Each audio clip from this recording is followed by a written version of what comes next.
Coming up, 10 life-changing tips. Yeah, for the perfect morning. And it comes with figuring out the words that are going to come out of your mouth. This morning, Mornings in the Lab with Keith and friends.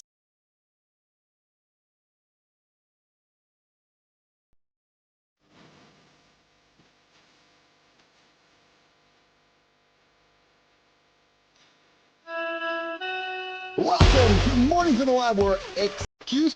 When something negative comes up. Building muscle improves blood flow. Nobody is expecting, John. If the lady's saying that, you're just Being a super Be entertained by fun over here. How have I slept? Has my sleep been good? Is that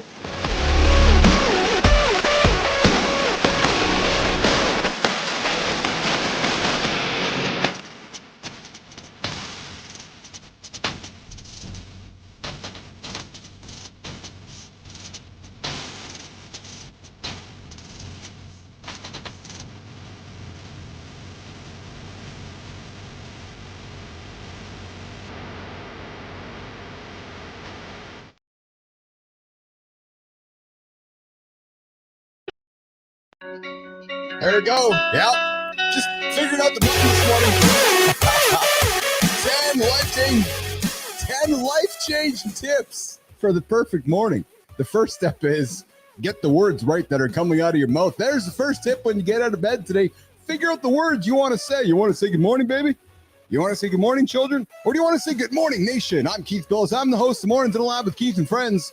Yes, baby, the only morning show to get your ass out of bed, boys. You hit that snooze button, you're 9 minutes behind. Hey, joining me in the lab this morning, I got CMartyFit, a.k.a. Christopher Martin, the greatest trainer over the Maryland area. We got Jon Andersen joining us here this morning as well, hanging out there in Cali, lifting up some heavy things and putting them down. Producer Jimmy's on the buttons, and we got Tommy in the community, making sure you guys are engaged and entertained and bringing out the content and the conversation here. Mornings in the Lab with Keith and Friends. We're going to dig into a bunch of topics today, guys, over the next 75 to 90 minutes. 10 life-changing tips for the perfect morning, starting with words coming out of your mouth that would help certainly first thing in the morning. And guys, big news coming out of Pepsi. You're like, what? I thought the show was about health and fitness and wellness and good things. Yes, it is. But big news coming out of Pepsi. We're going to talk about that later this morning. It appears that our messaging, the world's messaging, is working. People might be getting healthier, and it's affecting the Pepsi stock market, the Pepsi stock price. That's being affected because people are making better choices. Although I suspect if you talk to Jon and Marty, they're like, no, I don't see it in my world. We're going to get into that later today. AJ Zeglen is going to join us a little bit later this morning.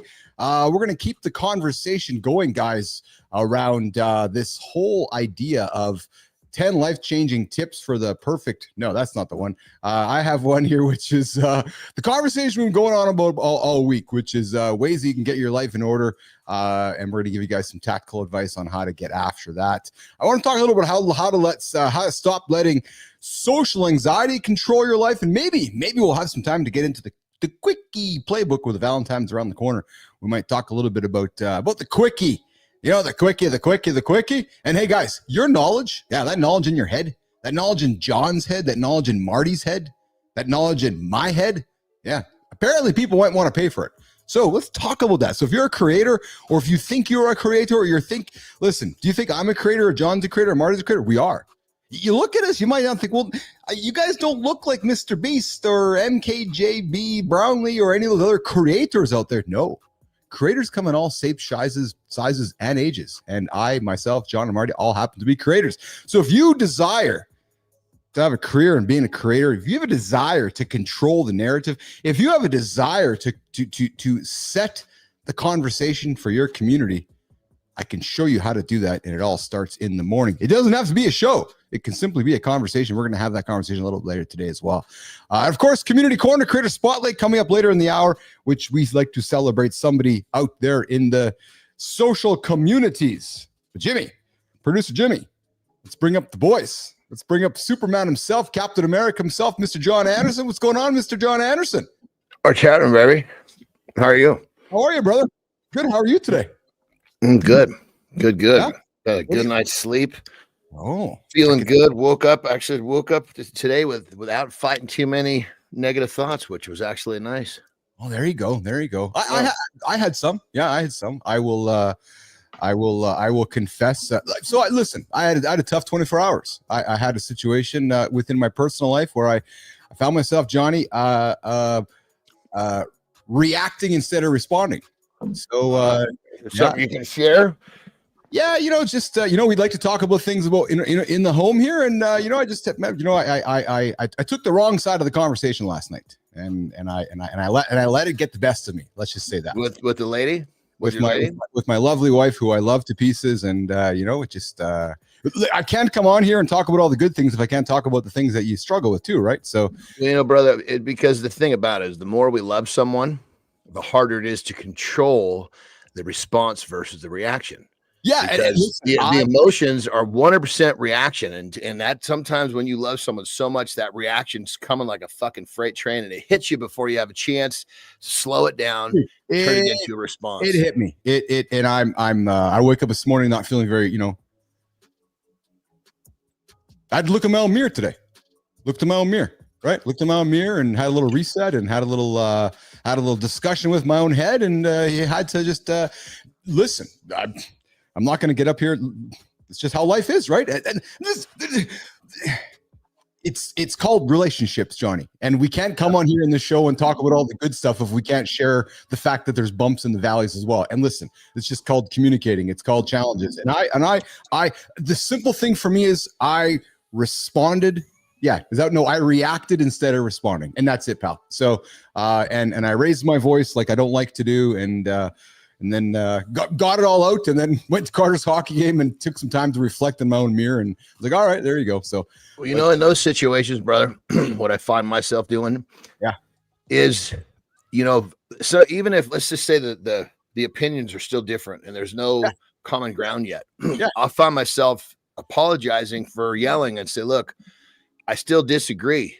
And I want to come to a conclusion, but I'm apologizing because I didn't behave in a way that I'm proud of. So I'm sorry for that. Boom. That's me too, man. Yeah, that's exactly it. So thank you. Because that's my reaction this morning is I wake up looking at my you're not proud of how I responded. That's when you have the chance to give that apology, you're going to feel that monkey fucking climb up off your back. And I did. I left a little note this morning saying, I'm sorry. I looked in my own mirror, and because I recognize that I'm the one who needs to step up and say, I'm sorry. I didn't need to I did not need to respond the way that I needed to respond. I needed to slow the situation down and that's the challenge, brother. Slowing it down, man. If we could see shit in slow motion, we would have adequate time to do what we need to do, but that's not the case. The more we love somebody, the faster that shit goes. Here's the thing, Paul. I'm going to ask you this because I think you can relate to me, man. Because we're being brothers right now. Yeah, I reverted to an old habit that I wasn't proud of. Oh, brother, we just like a computer. We have these fucking defaults that are programmed deep inside of us, and they never leave. We just have to practice the new programs enough. It's harder to get to that default.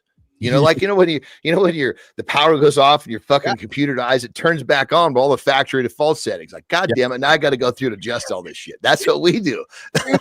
You fucking, by the way, Nation, we like to swear in the show. You just simplify things so ridiculous, man. That's a good way of putting it too. Dude, it's like in that moment, the power turns off, the lights go out. Yeah. You're just immediate default. Boom. Here comes the fucking man. So it's crazy because in truth, I in many ways, like I find these conversations like therapy for me. I couldn't get here quick enough last night. I couldn't get here quick enough this morning. I couldn't get here, and not wanting to come on here and air dirty laundry. No, that's not what it's all about at all. It's coming on here to acknowledge that I wasn't proud of a behavior that I exhibited last night. I raised my voice, and I've been working really hard since I've been working with you not to do that. And I had a reaction instead of a response. So I was like, fuck. And it's that guilt, right? And I'm telling you, this show helps because it's like, oh damn it, mad at myself. Johnny's mad at myself.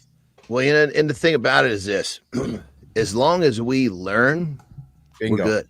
Yeah, that's exactly. It's when you do this, you don't learn, and you keep repeating the same dumb shit. That's where the problem arises. Well, it's humbling too, right? It's humbling looking in your own mirror and recognizing that you're like, man, what an idiot I was. Well, and then our wives realize, hey, he realized he wanted to do something different. He didn't, but he's aware. Yeah. It's like the guy that comes home and drinks a 6-pack and watches TV every fucking night and Yeah. is not aware that his wife is fucking dying. Yeah. And he keeps fucking doing the same dumb shit. She's over there just, hey, I'm over here, here's my tits. Hello, and he's just fucking drinking his beer, watching TV. That's the, we're the kind of guys that we recognize the mistake. We address it, apologize, move forward. That is a work in progress. Any good person, male or female, is going to want to continue to build a relationship with that personality and that character. Yeah. But Shake and Marty, just airing out some of my personal flaws this morning on the shows and kick the show off here. How are you, brother? I'm good, man. Hey, what I tell you, man? I woke up this morning fit, woke up this morning handsome. Yeah. And woke up this morning changing some lives. So I got nothing to complain about, man. Oh, I love it. Hey, look, and I ain't raising my voice at nobody either. What's going on with you, Keith? I love that, brother. We don't do that, man. Come on, man. Tighten up, man. You're a good man, Marty. You're a good man. It's funny. I got in here. I got into the lab this morning. I was going to crack a joke because, hey, Johnny, I think Marty was up late night editing videos. He was, because I got home from Carter's game and I got a note from Marty going, yeah, I'm going to do some editing before bed. I looked at the clock. I'm like, Marty, I'll see you in a few hours, but I didn't say nothing, brother, because I'm thinking to myself, is he going to do it or not? Did you stay up late editing videos last night? Not too late, man. But yeah, I'm a machine, man. I can't sit down, man. Marty, you know what we got to do for you, brother? Excuse me, because you look at everybody. It's like thinking basketball, right? You represent a certain skill set. Like, I've seen some of the videos. You're out there fucking draining those threes. Pow, pow, pow. That's your place on the outside, sinking the deep ones, right? If I'm wrong, pretend I'm right, right? That was your place. Okay. Well, you're a creator, not an editor. We need to get you an editor so you can create more. If you can put the time into more creation and have somebody edit for you, you won't just double what you do. It becomes a multiplier. You'll quadruple. That's a good point, man. Yeah, you're basically they got you playing in the paint when you're fucking editing, brother. That's a good analogy, bro. That was good, wasn't it, baby? Come on. Fucking good. Get out of the paint, Marty. God damn it. Speaking of getting out of the paint, good morning. Good time. I see you in the comments. Thanks for joining us here this morning on the show. You're here nice and early this morning, brother. Good to have you there. Guys, I'm suspecting that let's take all the credit for this, but our message is getting through and messages are getting through. Pepsi, the big old PepsiCo, the owners of Pepsi and Lay's and Gatorade and Tostitos, and earnings report yesterday, boys, came out and revealed that its net revenue shrunk by 0.2% year over year as consumer demand for snacks and drinks declined in the United States. This is good, guys. I was really quite excited about this because during the quarter, its Frito-Lay brand saw that number. So 3% decrease. All their packaged foods decreased considerably. And they talk about their trend saying that consumers have a higher level of awareness towards health and wellness amongst American consumers, which is also impacting sales. And they also talked about consumers spending less time. Here we go. According to a recent survey conducted by the International Food Information Council, 80% of Americans, consumers, said that they take into consideration whether or not a food product is processed. And about 63% of Americans these days, boys, say that they avoid processed foods while more than half follow a vegan, veggie, or plant-based diet in an effort to stay healthier. Ingredients in foods that have recently drawn scrutiny from consumers on social for being overly processed and contributing to inflammation in the body include seed oils such as canola, vegetables, sunflower, corn, and then artificial food coloring such as red, 40, blue, green are often found. But the reality is, boys, is that consumers are making different decisions. Companies like Pepsi, and I'm going to assume Coke, are hearing about it in the market. So if you're an investor, it sucks. But if you're a person who's living and trying to promote healthy lifestyles like we are, it's good news, guys. It's good news. Yeah, very good news. It's and it's kind of a wonderful news to hear that the consumers are becoming more aware of processed foods. But unfortunately, it's right about the time when non-processed foods are becoming really fucking expensive and processed foods are getting much cheaper as the separation in our, I guess you'd say it's almost like the separation in our world, our classes. It's like, I still believe in, if we fast forward 25 years, the poor are only going to be able to afford to eat the shitty processed foods. They're going to be the king of the walking zombie. And then there's the rich who eat the good whole foods that are so fucking expensive that the poor didn't have a chance to fucking buy. And, you know, and Good Time comes in with a comment here, which I'm going to address. Good Time, you're like, yeah, here they want to put more addictive stuff in that fart food. It's true, in snacks. Yeah, and they're doing it too. And here's the thing that frustrates you, right, is that, and listen, we know it's business. We know it's business, right? Okay, because I've been in that boardroom, boys. You're going, okay, here's the numbers. We got to make a decision because we got to go drive sales. And you at that point, you're not really worrying about Marty's ass or Johnny's gut. You're like, oh no, I got to go make sales. So you go, okay, well, we can buy this company over there and do this. And so they wouldn't acquire a company out of so apparently they're looking to, and here's it makes me laugh, right? So Pepsi's going to expand into healthier food options. Yes, I said Pepsi and healthier food options in the same sentence. Like that's just in itself, right? No, but it's 7-Eleven did it. Fuck, they made a healthy food section in their cooler. Okay, fair point. Yeah, fair point. So, you know, the acquisition of a company that they bought garnered backlash from consumers because, as Good Time says, they're talking about the companies altering the ingredients of some of these products with cheaper, undesirable chemicals that they can pose a threat to human health. It's crazy, man. So it's just a fucking sham then, unfortunately. Well, that's kind of what you sometimes wonder, right? It's robbing It's Peter. like we're gonna produce some healthy cigarettes. Don't worry, everyone. RJ Reynolds is going to produce healthy cigarettes next year. Hold tight. If you're a smoker, you're going to be okay. But it's a slightly less bit toxic than the one from last year, and it's healthy. It's robbing Peter to pay Paul, right? And they're going to make it green. They're going to make it green. Yeah, healthy if it's green.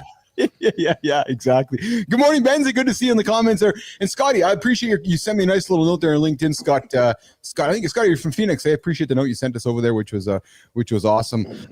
Boys, let's keep the show rolling here. Let's get to the accountability check-in. We'll come back and we got some talk. I want to talk with Benzie. I just got him moving in the right direction with his shit. Nice. Yes. Yeah. That's awesome. Yeah. I was like, why does that fucking name sound so familiar? And I'm like, God damn it. Okay, I was just fucking texting Scott yesterday. That's awesome. We'll hang up with his email, but we got a new one made and bam. I think actually he said that he had some sort of a technical issue. And I said, brother, there's a lot of things I can help you with, but that ain't one of them. Yes, we know that. We know that. Okay, Jimmy, let's do the accountability check-in and we'll come back and keep the show rocking and rolling here, guys. Hey, beard or no beard? You ever wondered that, boys? You ever thought you should have a beard or not have a beard? Let's talk about it. Listen, I learned something about procrastination and it changed everything for me. Everything. Not laziness. It's not self-preservation. You don't put things off because you don't care. No, you put them off because it pushes you out of your comfort zone. Yep, it's true. Look in the mirror. Ask yourself, are you doing it because you want to do it? Or are you doing it because you're scared of doing it? Some require decisions that you don't feel you're ready to make, often being the case. You're like, I don't want to make the decision. I'll make it tomorrow. I'll make it next week. I just don't want to deal with this right now. So you procrastinate. Some, they force you to risk looking like a beginner. Some make you question if you're good enough, frankly. So what do you do? What do you do, Benzie? Do you spot it? Do you name what's around you and do you keep avoiding it? Do you find the friction, fear, the uncertainty, the overwhelm? Or do you make it tiny? Do you shrink it to a 5-minute action? Do you think, oh my God, it's going to take me an hour, but if I can do that hour in 12 5-minute segments, I'm going to get it done? Something to ask yourself. Do you make it real? Do you set a deadline? Do you tell someone who will hold you to it? Do you want to come on the show and make a public declaration? Listen, leveling up, guys, is not easy. It belongs to those who do not want what others want. And that means saying often, get to playing it safe. Playing it safe is the path to not winning for the most part. So next time you procrastinate, boys, pay attention. Ask yourself why you're procrastinating. It's not a red flag. It's a sign that you are growing. It's a sign that you're moving forward. So, guys, the only question as you start your day, as you get your day rolling, as you're moving through your morning with your morning habits and your morning routine, how bad do you want it? How bad do you want what's on the other side? Benzie? Holroyd? Good time? How bad do you guys want it? I know how bad I want it. So I was going through my morning coffee this morning. I was wrestling with my anxiety and wrestling with my brain. I said to myself, I'm fucking good at this. I believe in myself. We're going to keep going. Harder than ever. There you go. It's your accountability check. And don't procrastinate. Get after it. Get after those big, tough decisions that are standing in front of you, because what's standing in front of you is only going to make you stronger. There you go, Jim. Let's get after. Let's bring the boys back in. Adam, you're right, man. McDonald's tried to do that as well by offering healthier options. But, do you remember that, Marty, when McDonald's brought that old, hey, we're bringing healthy options onto the menu?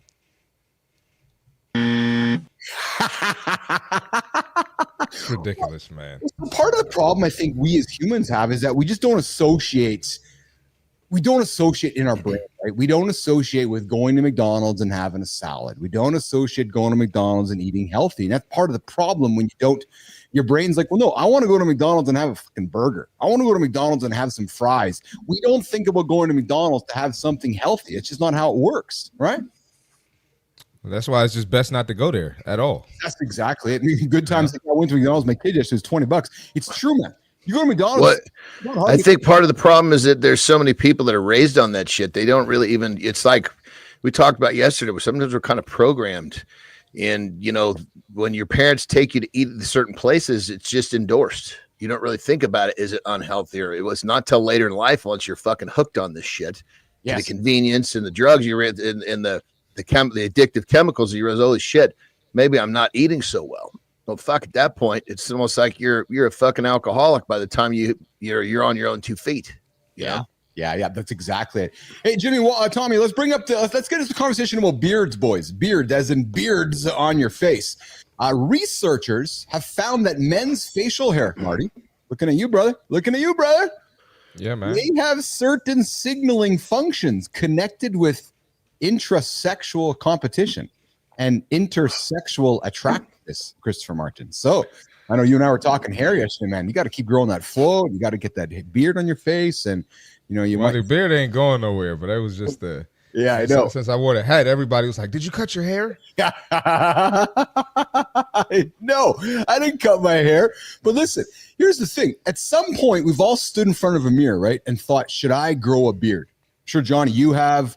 I have, Marty. I have had a long beard in my life here. And if you haven't, you're either blessed with the perfect 5 o'clock shadow or stuck with patchy werewolf stubble. Boys, I'm sure you guys have had those buddies you grew up with in school, like that 15-year-old kid or 14-year-old kid that's got the big fucking beard on him. Johnny, was that you? Oh, fuck, are you kidding me? I didn't even have a fucking hair on my nuts till I was 17, let alone my fucking armpits or my face. Jesus Christ. But here's the crazy part. Can you guys even see that I have a beard? It's fucking gray. It's you almost can't fucking see it unless you're in person. I know. I was looking at some old pictures of you yesterday. I can see your beard now. And I'll tell you, John, I can certainly tell when you're feeling better and when you're feeling under the weather, because you scream energy when you're up. Today I saw you sit down in the chair. You look like Captain America. Your face looks all. It's the vibration, baby. It's the vibration. You don't have. I mean, you can feel it even through the goddamn screen. There you go. So Marty, Keith, that energy's coming from me, man. I'm you can't have bad energy around me, man. I know. I'm learning very quickly. Marty, I'm looking at you, brother, because you're the single one in the bunch here. Beards aren't just about looks, brother.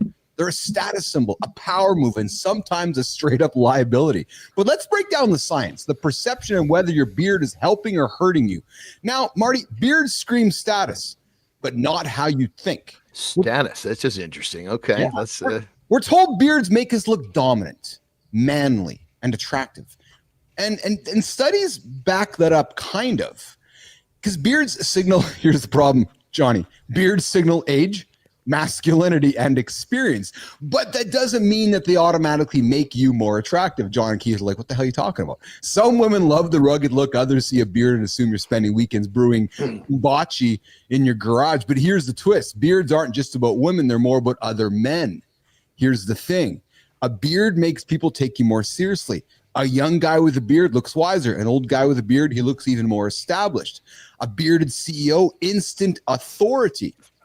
So a lot of guys think that more beard equals more testosterone. Not true, Marty. Facial hair depends on how sensitive your follicles are to testosterone, not how much you have. So some of the most high testosterone men can't even grow a beard. Johnny? Well, check this out. So, and there's certain situations, like I got a couple of buddies. Yeah. I should say they're more acquaintances. They're friends, but not in my circle of friends, like from competing and whatnot. And they basically have no chin. I shouldn't say no chin, but their chin is really set back. You know what I mean? Yeah. Kind of like chin. almost. Yeah, like almost like the fucking Simpsons type look. You know what I mean? We're like, fuck, that chin is way back there, you know. But then grows a big fucking meaty beard. That part of his face is covered up. It's gone.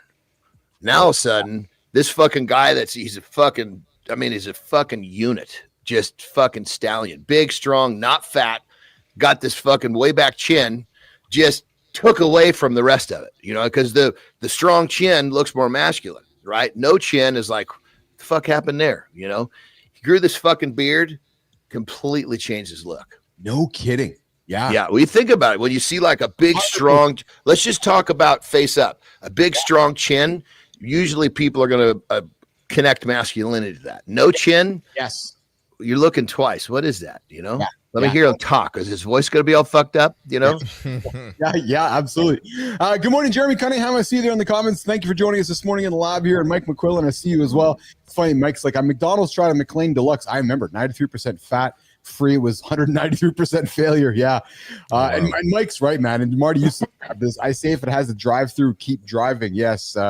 Unless you're going to get yourself a Starbucks coffee to crush. But boys, when we're back to our beards, men love their beards. My bad. Real quick, I had to say this joke. Yeah. So you know, when I react to people on Instagram and stuff, people like the haters, they'll be like, "You don't know what they're going through," and I'd be like, "Oh yes, I do. They going through every drive-through." But I just had to throw that in there. That's good. Because that's real good, right? You're like, yeah, I like that. Here's what I also like: is that men love their beards. Johnny even referred to it, but not other men. Men overwhelmingly prefer to have beards, but they don't want other men to have them. Why? It's dominance. It's like a lion's mane. It's not for impressing the ladies. No, dude. You know, I got to hold on here. So get him, Johnny. Get him, Johnny. This is the deal. Excuse me. You see, a real lion, you know, everybody wants to be a lion until it's time to do what lions do. See, a real lion is in love with the fucking hunt, not just the kill. And that's the fucking difference. If you're one that has a fucking other lions don't give a shit about other lions. It's only the fucking lions that are pretending to be lions that are concerned about the other lions. So that's fucking horseshit. If you that is not for the strong suited men, that statement. Can I ask you something, Johnny? Yeah. Have you ever been so thrilled with the hunt that you didn't even give a fuck about the kill? Like kill you're like, oh, you know. I set the next goal before I even fucking get that zebra by the tail. It's like you know, it's too easy. Give me another one. Somebody step up that's got some legs here. I'm ready to run. Jeremy's coming in with amen, John. Yes. Beards are a gamble in the corporate world. And apparently studies have shown that clean-shaven men are seen as more employable and trustworthy, which is why Keith and John don't work in corporate. But if you're an entrepreneur or creative, beards work in your favor. They say, I don't have a boss. I'm the boss. I'm the man. But what if it's well kept, though? If it's well groomed, I think that's very different. I think it's a lazy fucker that doesn't keep himself looking sharp that gets demonized by the corporate world. Yeah, well, yeah, and I have an opinion on this, a strong one, because I don't know, you that's your world. I've never set foot in one. I've never seen the inside of a fucking corporate boardroom. Never seen the inside of a goddamn police station. I've been off doing my own thing, you know. I worked it, and I was having this conversation with Marty yesterday, and I said to Marty, if somebody wants you to cut your hair, cut your beard, you need to cut your boss or cut your job. Because if that's the kind of human or kind of employer that they want to, you know, have that kind of micro control over you as a human, that's not a culture I want to be a part of, right? It's like I want to be a part of a culture that empowers me as a human, not stifles me as a human, right? But they say, you know, not all beard perceptions are positive. You know, in courtrooms, beards can make you look more aggressive. In corporate settings, they make you seem less trustworthy. In sales, they might hurt you like a client sees them as a dominant flex. Your beard should match the room you're walking into. You know, and I go back to pro sports. I can see that. I go to pro sports here. Lou Lamoriello, the general manager of the New Jersey Devils, the New York Islanders, has been a very well-esteemed general manager in NHL hockey, boys. His team, all of his young men, no facial hair, short hair. That's his benchmark for how he wants his men to look. Really? Wow. Yeah. So like a certain kind of, you know, style, Marty. It's like that's the uniform, right? The uniform is you wear a suit, no facial hair, short hair. And listen, is it wrong? I don't know. Is it maybe it's we've said it before. It's not an and or an or. If that's my prerogative with my business, I want you to have short hair. And I know I just said to you, like, go get a new boss, go get a new employer. But if that's how it is, that's how it is. There's something to be said for that. Am I wrong? Well, if I'm the owner, yeah, and you want to establish some shit like that, you better be bringing in championships. I don't know the guy's track record that you're talking about. But he's winning championships, yes. So that's, okay, good. Then that's cool. It's your point. That's the thing, right? That's cool then. Yeah, I'm cool with it. You're saying to me you have a track record with that rule, and if that's the rule that got you a championship, I want to have the same rule because I want a championship. Exactly. Yep. What you're saying, yeah, that makes a lot of sense. It makes a lot of sense. So, guys, I find so.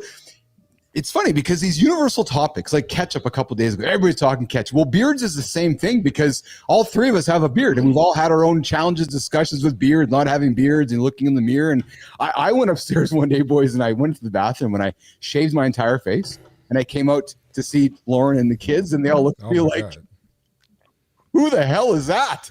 Brother. Oh, brother. I don't know what it was a little while. I was trying to grow it out, just see if I could get a little bit more. I just didn't like the look. It just, for me, it looked like I was unkept. That's the way I felt. Yes. Right.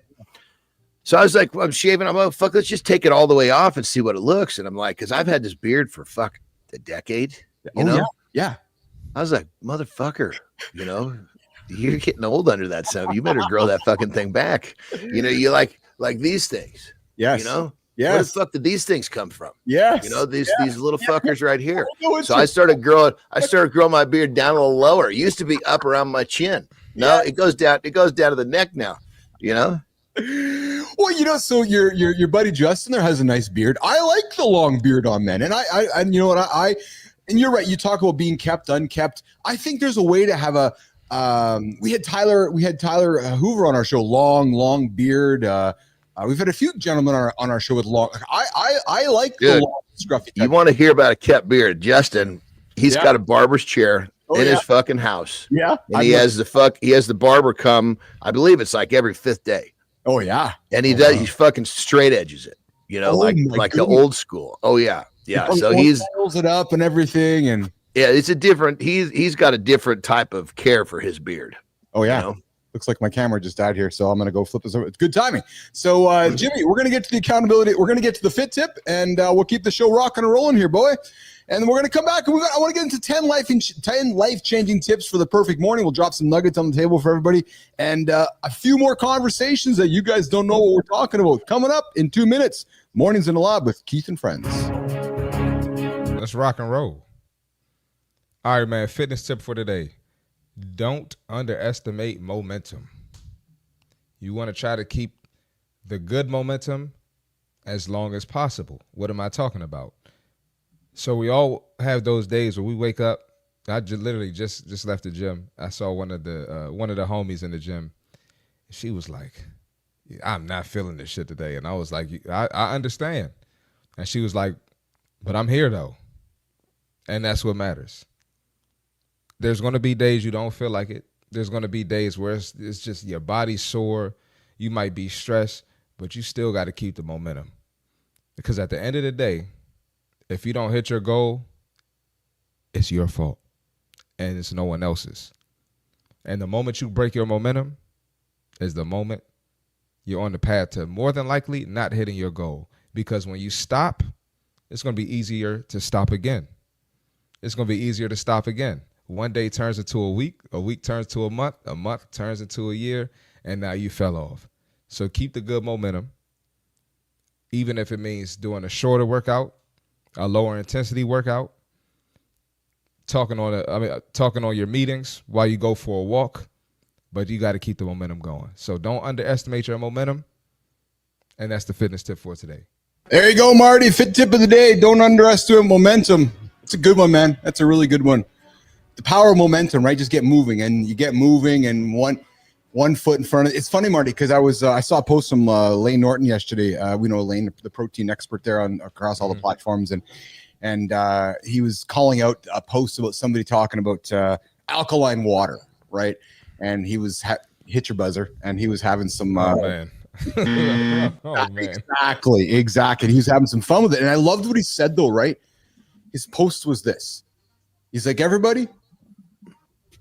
everybody in the fitness industry, for the most part, is going to try to sell you something because the stuff that actually works is pretty boring.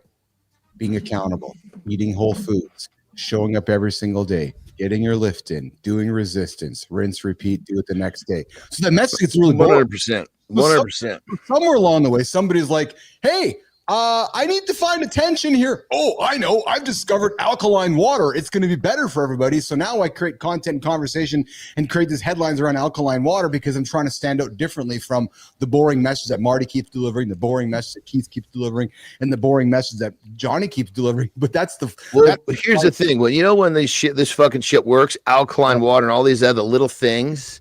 They work really fucking well when you stack them on top of all the shit you're supposed to be doing, and you've been doing it for a long fucking time. Well, that's you can destroy alkalinity just eating poorly. So it's like, okay, I'm going to drink this alkaline water, but you're doing a bunch of other shit that fucks it all up. What's the difference? And that was Lane's point, Johnny, is that, are there benefits? He looked at the science, maybe. He's like, but the benefits don't matter if you're not sleeping, eating whole food, getting your rest, getting your training in. Everything else doesn't matter until you do all the boring stuff. And again, that's what I love about this industry, but also hate about it because we have been able to capitalize on this whole idea. It's the loop. It's boring, but just show up.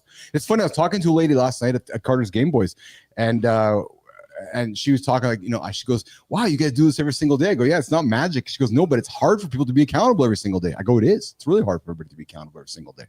Part of the challenge we all have as humans, right? So, but guys, let's drop some nuggets on the table for Nation. We talk about this often on the show. We got AJ Zeglen joining us in about 8 minutes or so for Mind Fuel. But guys, Johnny, one of the tips that I know are life-changing for you for the morning was getting your morning set the night before. And then the other tip I know is important for you is putting the alarm clock in the other room. Drop something on the table right now for a life-changing tip, a life-changing hack for somebody who's Mike's smart right now. Mike's joining us. He's like, shit, I'm trying to figure shit out. Give Mike a hack right now. It's going to change his life. Marty, Johnny. Start small and learn to honor the promises to yourself. That promise to yourself can be, I'm going to put a glass of water in my, bathroom or wherever it is next to your phone that's in another room. Just these little bitty promises to yourself, and you keep stacking this up because that first it's a glass of water every night.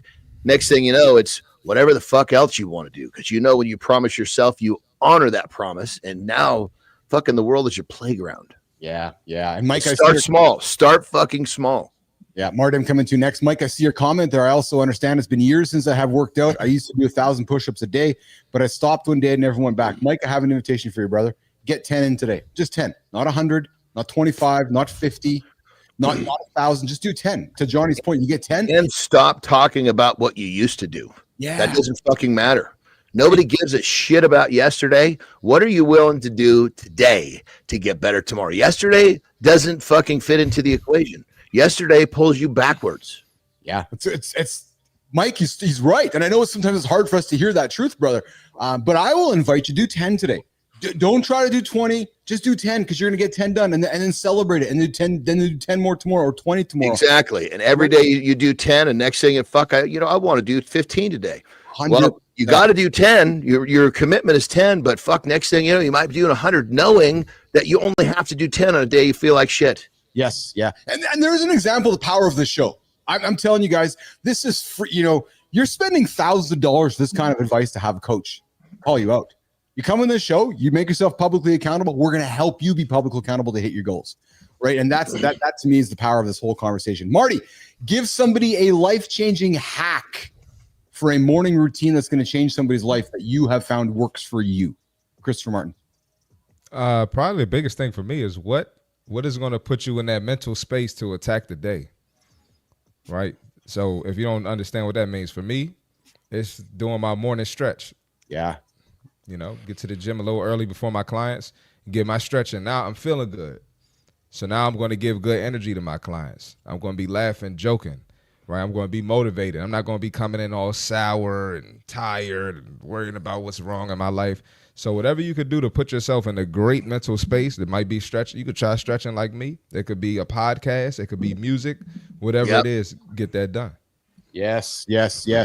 Beautiful advice, brother. Beautiful advice. Yeah. One of the things that I like to lean into, and I talked about during the accountability check-in, is when you find yourself wanting to procrastinate, that's the moment you need to go farther. I mean, you need to go farther. You need to go faster and harder because, sorry, I was trying to combine two words together, Marty, faster and harder, because that procrastination is going to make every excuse in the books for you.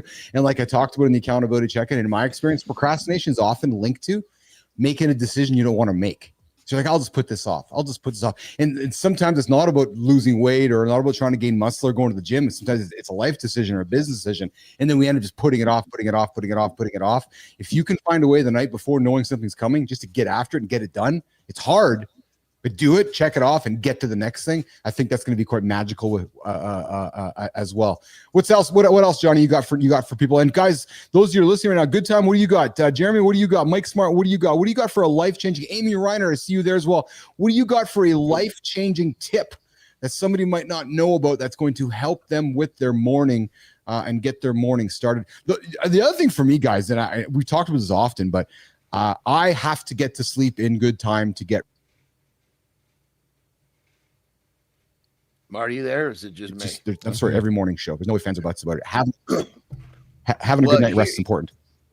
Having a good night's rest, and I think there's all sorts of little things, that can be done. But realistically, these handful of little things really get encapsulated with spending a few minutes tonight to map out tomorrow morning. Yes. 5 minutes tonight will save you an hour in the morning. Yes. Journaling, boys. I know we talk about it, perhaps not enough, but the power of journaling, whether it's digitally or analog or getting, words into your brain or words onto a piece of paper. Again, it's somewhat repetitive, but there's strong evidence, and there's strong evidence to suggest you get those words out, it's going to help you move forward. There's no question about that. John, do you know the 5 Ps? You know what the 5 Ps are, Johnny? It's funny enough because one of my mental exercises that I teach, I actually call P3, which is 3 Ps, but I'm dying to know what your 5 Ps are. Let's go. Proper preparation prevents poor performance. Yeah. Yeah, good shit, brother. Good shit. That's pretty much what you just said. Proper preparation prevents poor performance. Oh, yeah. Yeah, that's an athletic coaching thing for sure. That's, when it's time to win the game, that's what the coach is talking about. Yeah. It's funny how, we look into cliches and we laugh about cliches, but how truthful cliches are, right? Yep. Like they're so overused, so often overused, but yet there's such there's a purpose we call them cliches because we like using them, and they certainly mean something. Marty, one last thing, brother. What's one a good time comes in with pre-planning? Obviously is a big step of the game here. Glass of water, baby. Glass of water immediately out of bed. We'll start the rehydration. We'll give you clarity, help you with energy. Yes. It takes, a few seconds to fill it up, a few seconds to put it in the bathroom. I literally get up, turn off the alarm in the bathroom, take a piss, straight for the fucking water. Boom. I'm still butt fucking naked, and I got down close to a liter. Yeah. There you go. And Amy Reiner, it's like, get a dog. And there's actually some truth to that, Johnny? Because there's no sleeping in the morning when the dogs want to eat. And here's what I like about dogs, Johnny and Marty, is that they're programmed for a routine. If you're doing it right, you're waking up your fucking dogs. My dogs don't. I mean, Jesus Christ, if my dogs are waking me up, I'm really fucking this up here. I know. Jesus Christ. I wake mine up too. But my point, though, is, Marty, is that Johnny, is that because dogs are so routined, you get your dog into a good routine and you're in a good routine. I think you can create some pretty good magic with my dog's got nothing on me, man. Marty, but I will say they get up with me. They get up with me at 3 because the big one needs medicine. He's got skin allergies, so I basically give him each a treat because I got to get medicine down to 1. As soon as he has the medicine, he wants to go back and sleep with his mom. So literally, medicine goes, he just starts walking toward that. So he has his routine, but he gets his ass up because I'm starting to walk out of the bedroom and he doesn't want to miss his treat. I was just gonna say because he knows dad's gonna feed him or dad's gonna give him some treats, right? He's like, oh, dad's up, I gotta get us some treats. That's hey, Marty, did you grow up with a dog? You didn't get a dog one day or what? Yeah, I grew up with dogs. Yeah, I grew up with dogs. Yeah. Mm-hmm. Yeah. Oh yeah, yeah. That's true about the dogs having a routine for sure. Yeah, and I wanted to add. I think you were about to ask me to give another gem. Yeah, please do. Yeah, I was just going to add. You got to have vision, right? It sounds simple, but you got to have a picture of what you want your morning or your day to look like. Yes.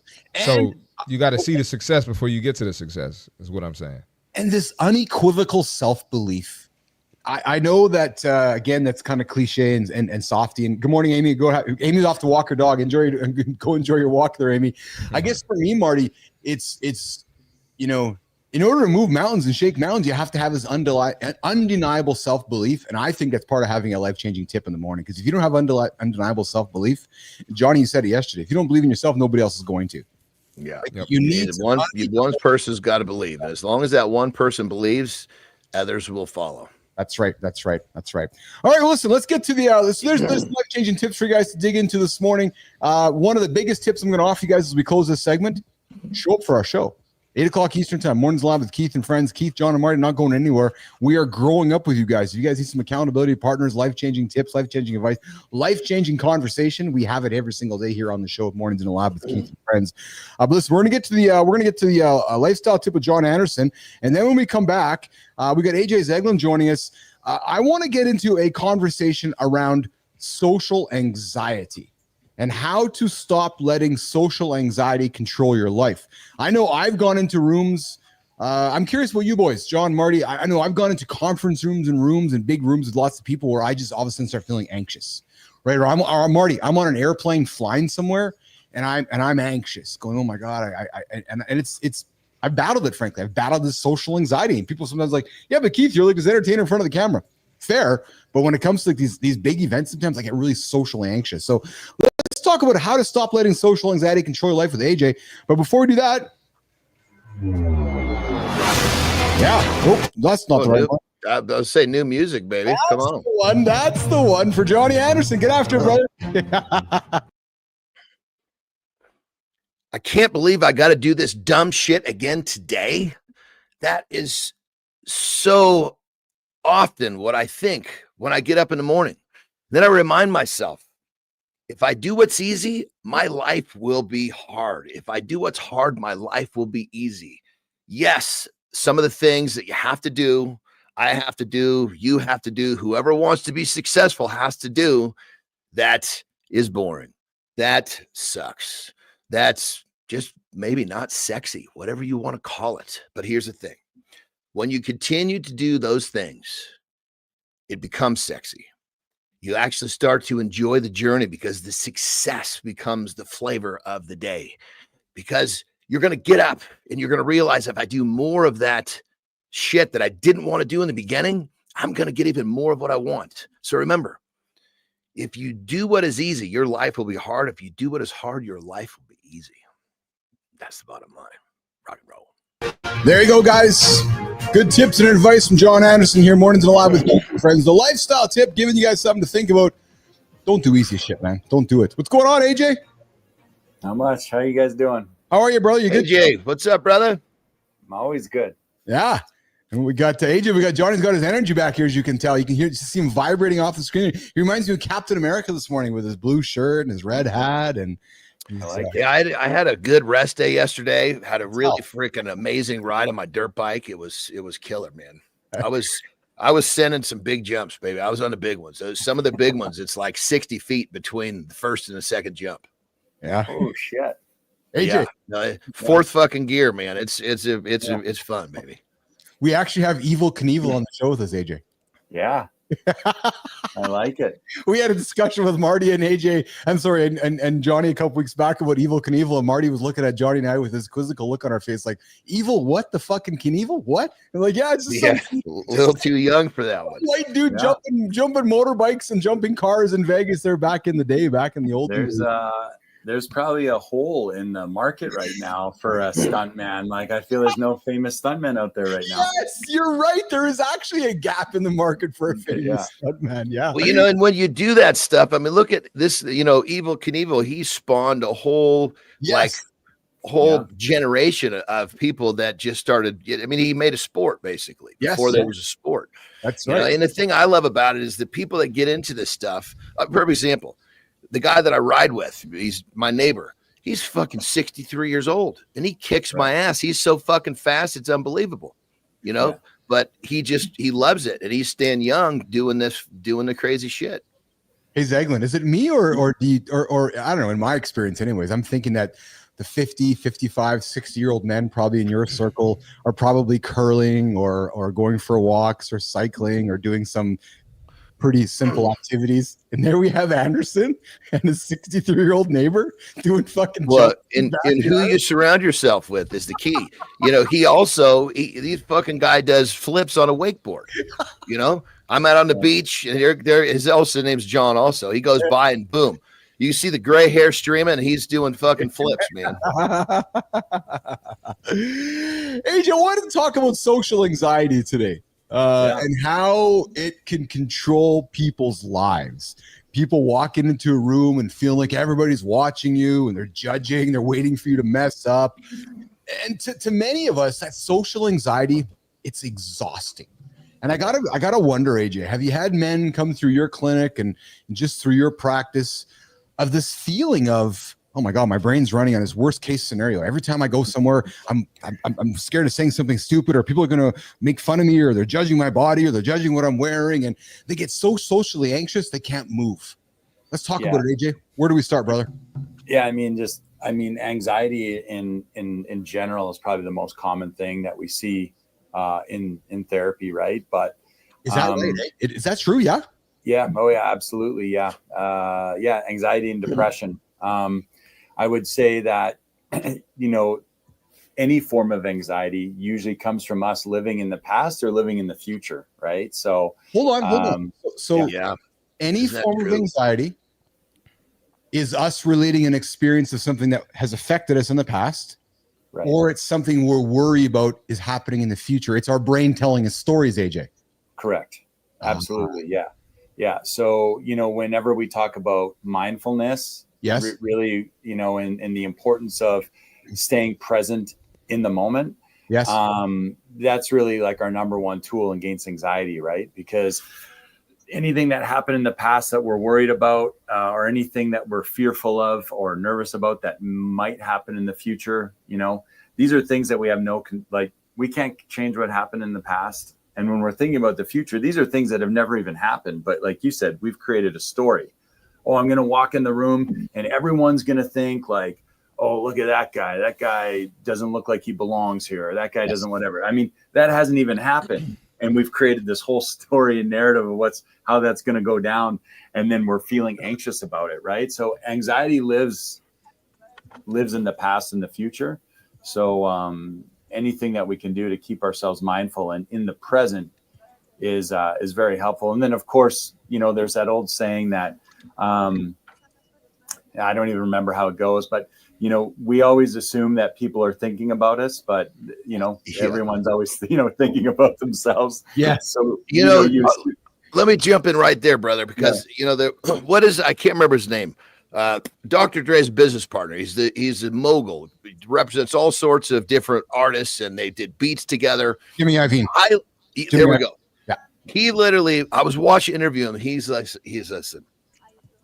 first thing you got to realize is stop thinking everybody is worried what you're doing. Nobody's watching you. They got their own problems. And as soon as you forget about that, you're going to get where you want to go. And this is a guy, and he goes, I live that way. He goes, nobody gives a shit about me. And he goes, and he rips off. He goes, I'm this, that, and the other.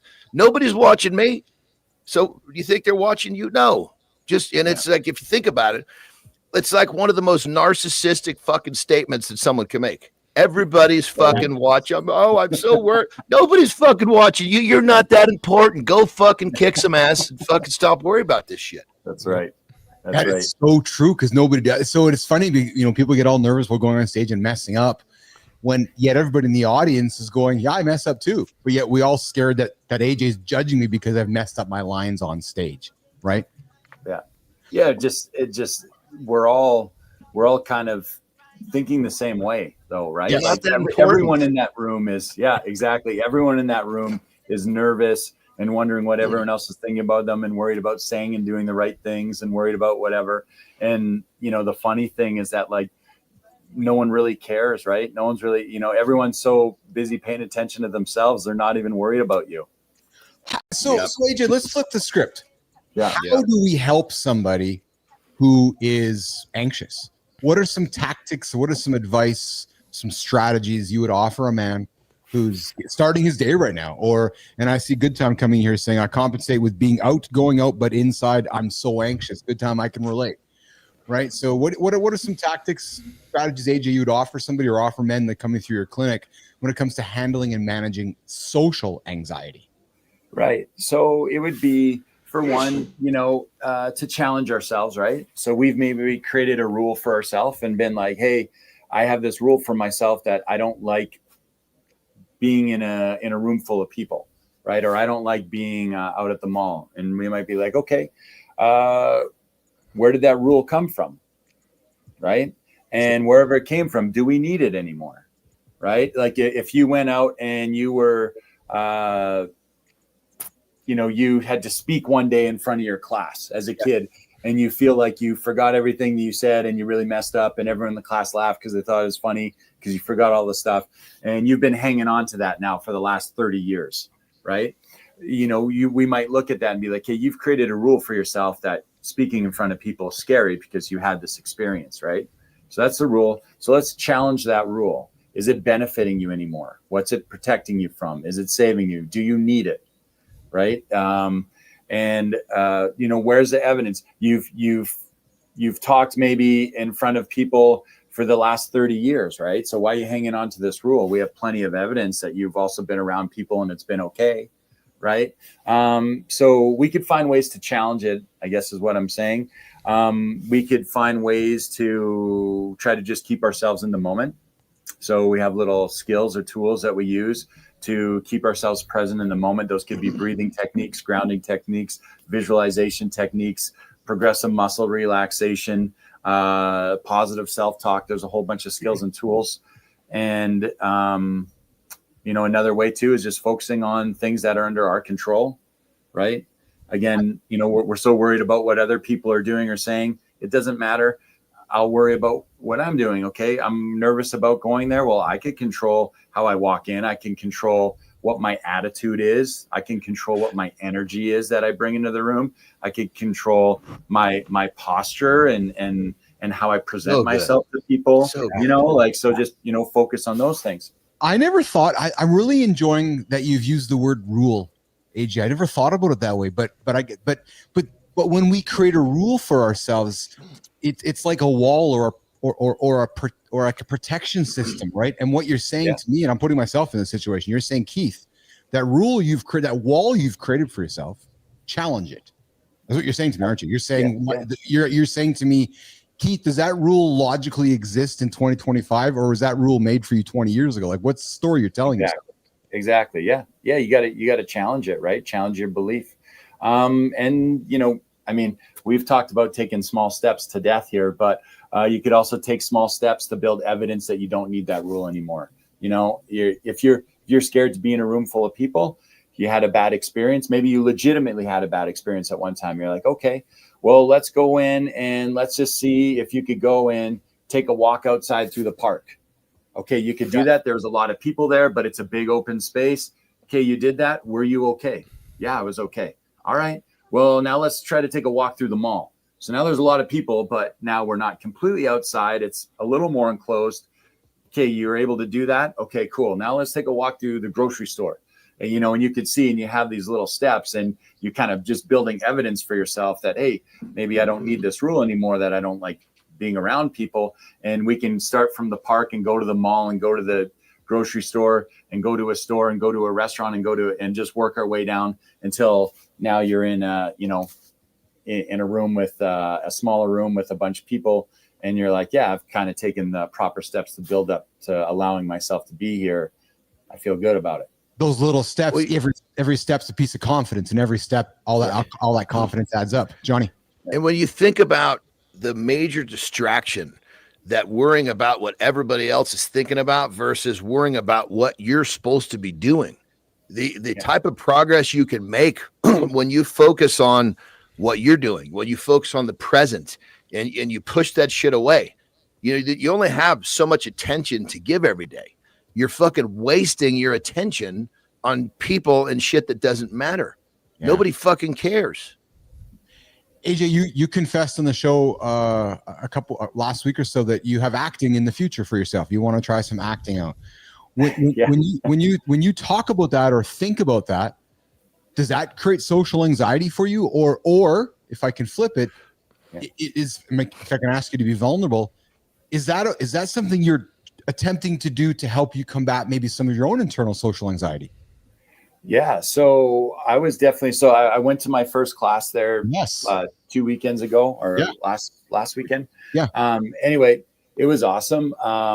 But man, I was super anxious. I was super nervous. I'm sitting in a room with a bunch of people that have acted before. Yes. I'm going in to work a scene with a scene partner, and I'm talking to this lady, and she's asking me if when I started this, and I looked at the clock. I'm like 20 minutes ago, and she's like, "Oh my God!" But so man, I had the butterflies, I had the self-doubt, I had everything going on that you would typically see.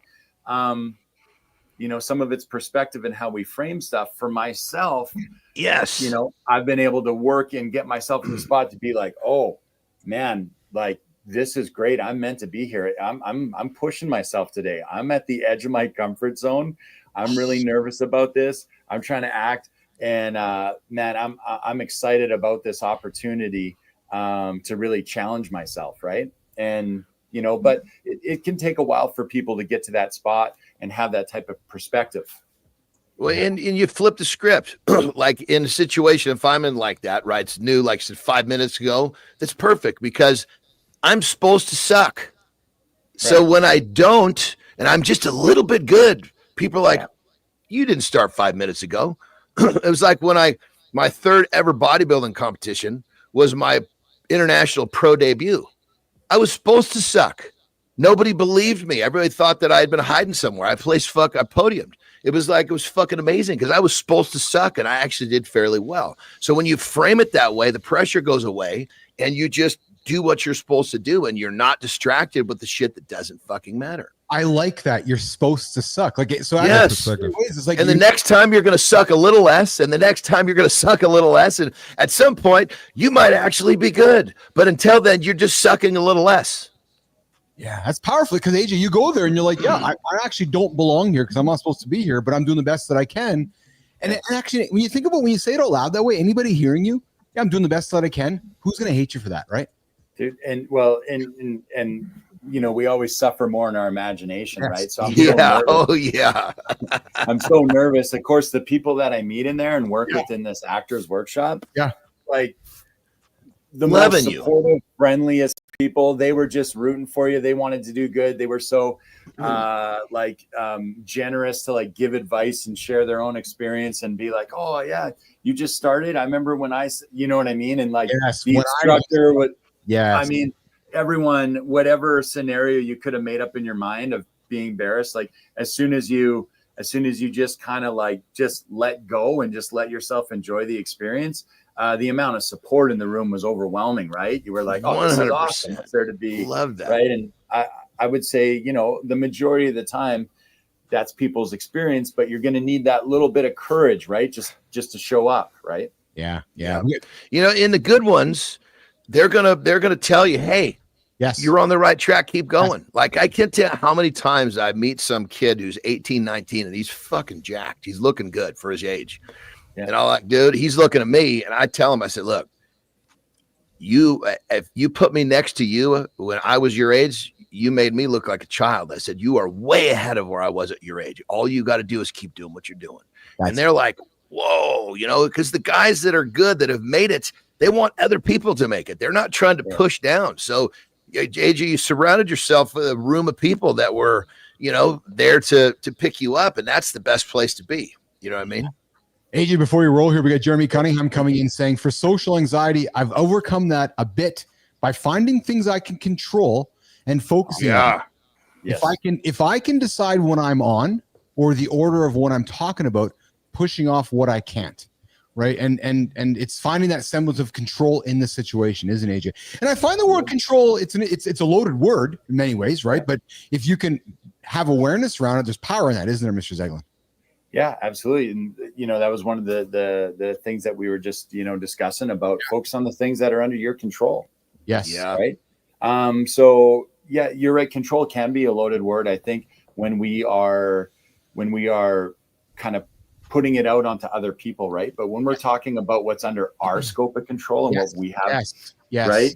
Obviously, I think it's a extremely positive skill to have and positive thing to focus on, right? Just like he was saying, I love that he's been able to identify that and use his scope of control as a tool or a strategy for helping manage that social anxiety, right? It's a great skill to have, right? Yeah. And John was talking about energy and saying like, hey, you don't want to waste the time and the energy.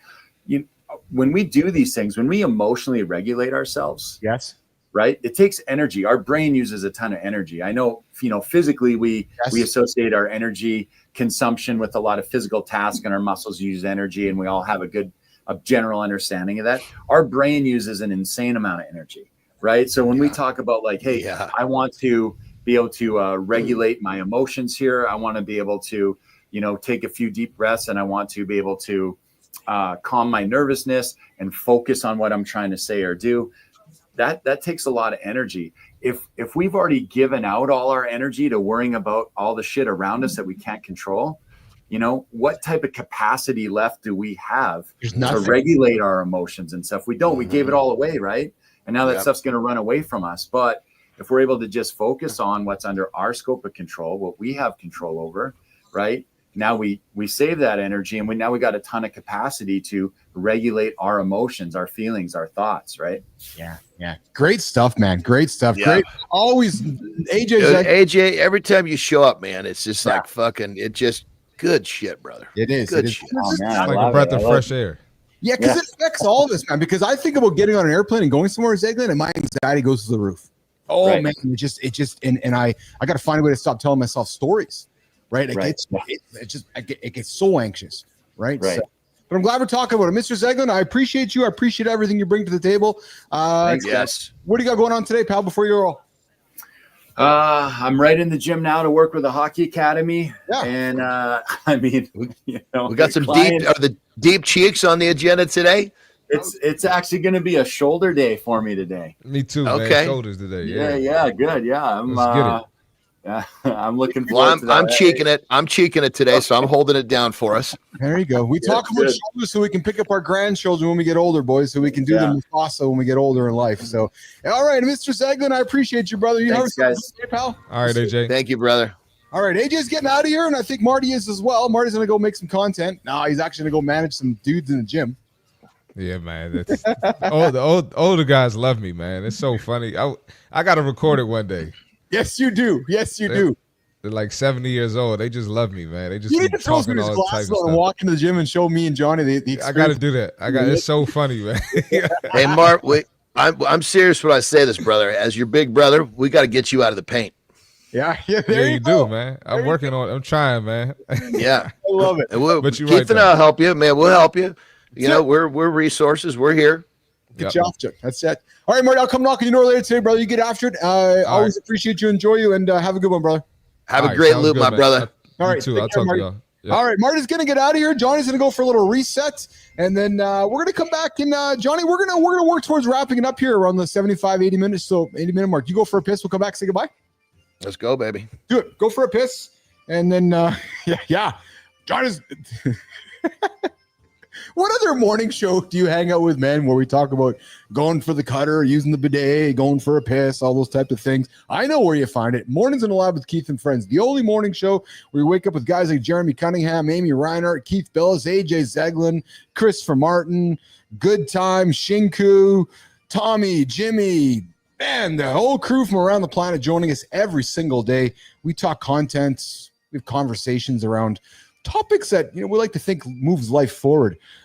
Jimmy, before we bring Johnny back in and keep the show rolling and get to the community corner, Jim, let's do a segment on this idea of your knowledge is a gold mine. I'm going to pull a conversation up here for creators because there is creators right now. There is someone out there. I'm telling you guys right now, there's someone out there in your orbit that is waiting to pay for what you know. Yep. What do I say, Jimmy? True story. It's true. There's folks out there going, how did you do that? How did Johnny do that? How did Keith do that? How did Marty do that? There's somebody going, I want to do that. I want to have a morning conversation. I want to set the tone for my community. And listen, not because you got some fancy degree, not because you got 1 million followers. It's because you've been through it. You have this experience. You have this knowledge. People are like, man, that John guy, he's been through tons of experience. I want to learn from that experience because you have experience, and experience is currency, right? That currency never devalues. You can't take my experience away. You can't take Johnny's experience away. You can't take Marty's experience away. Every day we get up and get after that, experience only grows. But here's the thing. Most guys, we sit on our knowledge. We sit on it. Right? Good time. We're like, oh, yeah, I got a bunch of knowledge, but I'm not doing nothing with it. And it's like a secret that we are afraid to share. Like, no, I'm not going to share it with anybody. But here's the thing, boys. You're waiting, you're watching, you're overthinking. Meanwhile, someone else who knows less than you is getting in front of you, getting in front of the conversation and owning the conversation. Here's the thing, boys. There's two types of people in every industry. Those who react and those who start the damn conversation. If you're a leader of your community, the best way to set the conversation is to start the conversation. When do you start the conversation? In the morning. I'm telling you guys, if you're not talking, you're invisible. And invisible people don't get paid. Yeah, true story. Owning the conversation, tell you, it's the ultimate advantage. All you got to do is look into politics today. Whoever starts the conversation in the morning owns the conversation for the whole day. So think about this, boys. When you're the one leading the conversation, Johnny knows this because Johnny does it every single day. And Johnny was talking with Marty about this. When you're the one leading the conversation, you set the rules. Yep. You decide what matters. You're asking the questions. You shape the way people think about your industry. The topics we throw on the table here are here on purpose. Me, John, Marty, want to set the conversation for you men throughout the day to bring you back tomorrow. Remind you with the things that Johnny puts out there, that Keith puts out there, that Marty puts out there, so that you can trust the voice that you hear most, us. So ask yourself, if you want to be a leader in your community, or you are a leader in your community, where's the best place to start? Start the conversation in the morning and then own it for the rest of the day and then do it again the next day. I can show you how to do it. Johnny can show you how to do it.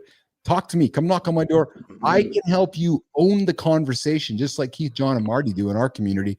You can do it in your community, and it doesn't have to be a show. It's just about having and starting a conversation. Johnny, let's just talk about this for a quick second. The power of starting the conversation throughout the day. I know you've since we met, you not only do you lean into this experience, but you get the power of starting the conversation in the morning. Talk about it, Johnny, with your community.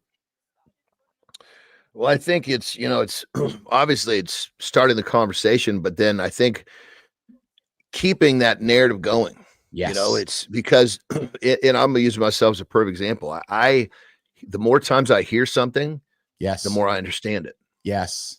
The more I understand it, the better I do it. At first you're hearing something, Yes. you're trying to adapt to it. You're trying to understand it. You're trying to use it. And at a certain point, you kind of become that thing. Yes. You become that value, you become that perspective. It becomes a state of mind. So I think starting the conversation is obvious. That's the first step, but then keeping it going. Yes. I think that's the, we just live in this world where people, it's real easy to have a great idea. It's difficult to fucking wipe your ass, get off the toilet and go do it. Well, and I'm glad you said that because Johnny, there are men waking up in their late 30s, 40s, 50s, wanting to get to the next stage in life, but they don't know how. Like, I don't know what to do, man. I'm not liking myself in the mirror. I'm trying to do something next. One of the greatest things you can do is get up, look in the mirror, and take care of yourself. And if you have a community, or if you want to start a community, start a conversation. Because you know what? Here's the thing, Johnny. You can go into any social platform on the planet right now and find 99.9999999% crap of negative conversation, just negative garbage. 100%. Humans today have this a once in a lifetime opportunity to create conversations that have positive impact on other people's lives and do it regularly. And that's what I've discovered with this show. People showing up, knocking on our doors. Scott Benzie, he's like, yeah, I found you guys and I'm trying to get some shit going, but I can't do this. And you're like, hey, I want to help you out. Right. And this show aside, somebody else who wants to change their life, it's got to start in the morning. And then if you can build some people around you and start offering what you're learning, like you talk about learning, like what AJ said this morning, I'm taking that for the rest of my day today. Like, yeah, okay, those are good things, because I do battle social anxiety from time to time. And when we have these daily conversations, they remind me, they set the tone for the rest of the day for me. Yeah, that the stuff that we battle, the anxiety, the whatever it is, whatever we battle, it's a daily thing. 100%. It's like, I recognize that I have a very addictive personality. I'm a full-blown sugar addict. I've been addicted to painkillers multiple times. I have an addict personality. Yes. And I realize that that's something that I have to accept every day and manage every day. It's never going to go away. But it's okay. Yes. And that's the thing. We have to understand who we are and what we need to do to manage ourselves to be better every day. Because you don't, I mean, in many cases, it's not a matter of just fixing something and then putting it behind. You fix something and you manage it. That's right. That's exactly it. Speaking of managing it, Jimmy, let's pivot. Let's work towards wrapping this baby up with our community corner segment. Johnny, this is the part of the show where we like to bring people in, and we're going to keep extrapolating our community corner segment and keep expanding this discussion on the platforms and bringing people in. Man, since we started the show, man, like there's been hundreds of people that have come through this show. It's been fantastic. The network just keeps growing. And this is a wonderful segment because we surprise people. They see the content. They get drawn into our show. They get drawn into Johnny. They get drawn into Marty and Keith. And this segment has just taken a life of its own on it. Because like I said, you go to most social platforms and it's just negative garbage everywhere. And the fact that, we're spending some time celebrating positivity, it's certainly having an impact. But Jimmy, let's get after this one, man.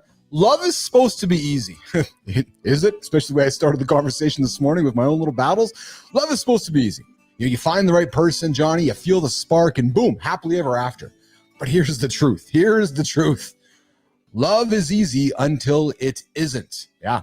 And when relationships start feeling hard, most people do one of two things, Johnny.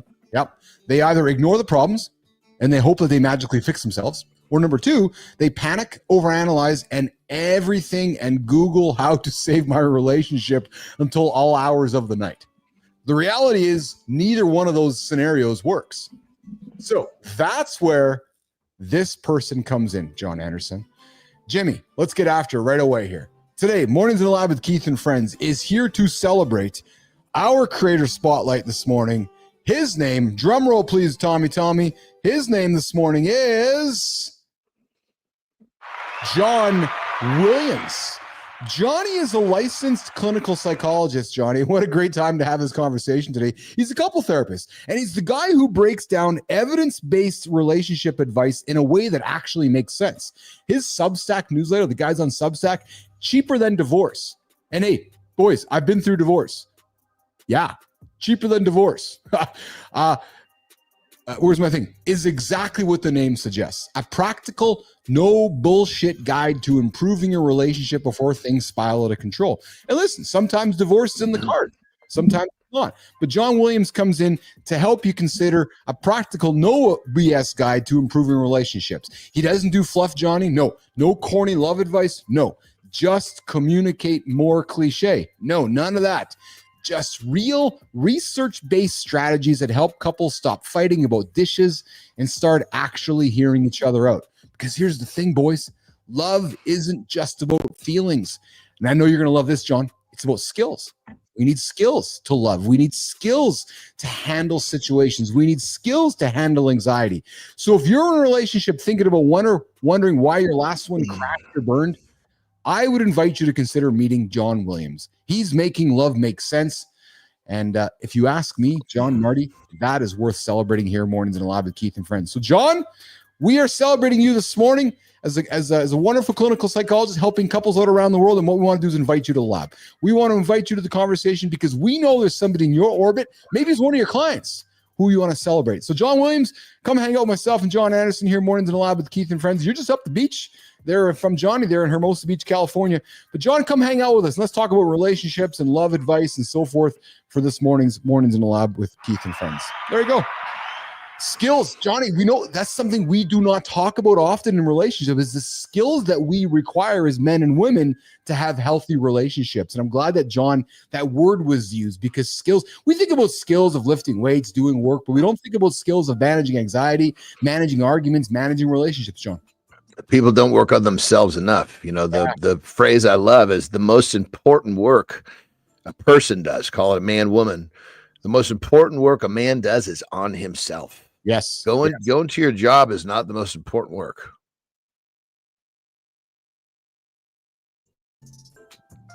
Did I lose you, brother? Oh, I got you here. You're here. Yeah. There we go.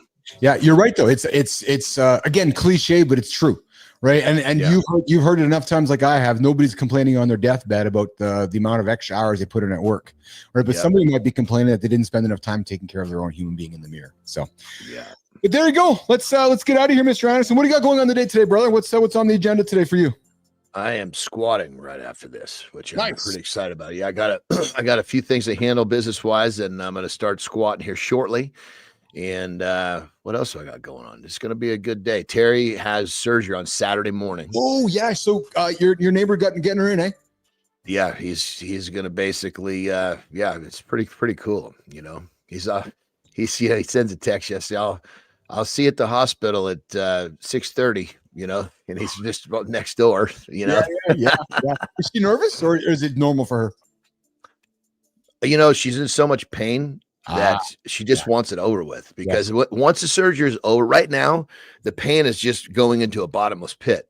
Yes. Once the surgery is over, the pain, we start to collect it and she gets better with the pain. So she knows that every day that goes by in pain is a day stepping forward. Right now, it's just fucking buying time. Yes. That's interesting the way you put it because, you know, do I want to go through surgery? No, but I know going through surgery is going to help get rid of the pain, and it's part of the journey, right? It's part of that journey. To collect that pain. That's it. Yeah. Oh, I like that. Collect that pain. That's a good way of putting it. All right, and like I said yesterday, I will. I'm going to come send you a text later today. Let's connect later today, tomorrow. I do have somebody that can help us out, so that can rock and roll and keep us moving the business forward, my brother. So listen, nation, on behalf of Jimmy, we're going to rock and roll out here as a collective this morning. Where's my sound? That's not the one I want. There it is there. All right, there it is, Jimmy. There's the sound. Nation, Jeremy, Good Time, Shinku, Amy, on behalf of Keith Bilous, Jon Andersen, CMartyFit, producer Jimmy, producer Tommy on the buttons. We're going to get out of here. We're back tomorrow morning, 8 o'clock Eastern time, right here on YouTube, LinkedIn, and X. Mornings in the Lab with Keith and Friends, the only morning show, man, to get your ass to the bed. Don't hit the snooze button. Get after it. And listen, if you're having some social anxiety today, pause. Ask yourself, is it a story you're telling yourself from yesterday? Or is it a story you're telling yourself about something that might not even happen? So let's get after it. John's going to go do some legs. I'm going to do some shoulders, and we'll see you guys tomorrow morning. Mornings in the Lab. Let's get after it. Have a good loop, everyone. Ciao.